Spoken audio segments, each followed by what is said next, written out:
साधक साधिका मु डॉक्टर सस्मिता मिश्र मोर सारस्वत प्रणाम अभिनंदन और शुभेच्छा जनाई मो सृजनी सृष्टि एक कविता आवृत्ति करने को सुजोग पाई निजक भाग्यवती मन करुँ।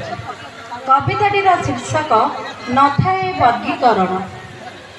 सरिला हविष्य पुण्य धर्म मास धर्म करम नहीं उत्कल रमणी बोईत बंदाए गाई आकामा बोई।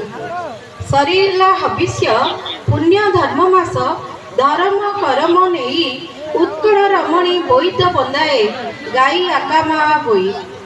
लुप्त होइलाणी अतीत गौरव बणिक वणिज गाथा दरिया बक्षरे सप्त सिंधु परी नौ वाणिज्यर कथा। लुप्त होइलाणी अतीत गौरव बणिक वणिज गाथा दरिया बक्षरे सप्त सिंधु परी नौ वाणिज्यर कथा।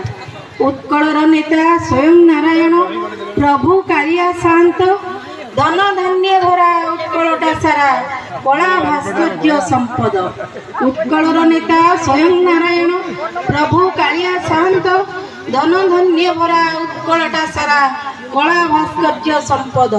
नील सागर नील उर्मिमाल नील तरंगर जले बोईत बंधन बड़िक ललना बेड़ा भूमि चित्र तोड़े। नील सागर नील उर्मिमाला नील तरंगर जले बोईत बंधन बड़िक ललना बेड़ा भूमि चित्र तोड़े।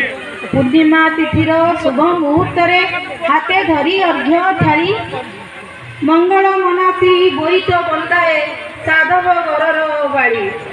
पूर्णिमा तिथिर शुभ मुहूर्त हाथे धरी अर्घ्य थाली मंगल मनासी बोईत बंदाए साधव घरर से बाड़ी।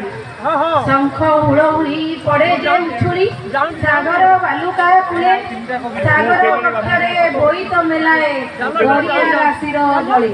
शंख हुड़हुड़ी पड़े जे उछुड़ी सागर बालुका कूले सागर पक्षरे बोईत मेलाए दरिया राशिर जले। सिंहल सुमात्रा जहा वाली दीपे बेपार वाणिज सारी फेरी आसुथिले आषाढ़ मासरे संपदरे भरी तरी। सिंहल सुमात्रा जहा वाली दीपे बेपार वाणिज सारी फेरी आसुथिले आषाढ़ मासरे संपदरे भरी तरी।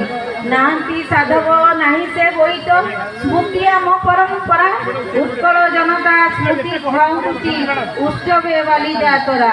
नाहंती साधव नाही से बोईत स्मृति आम परंपरा उत्कल जनता स्मृति साहुची उत्सवे वाली जातरा।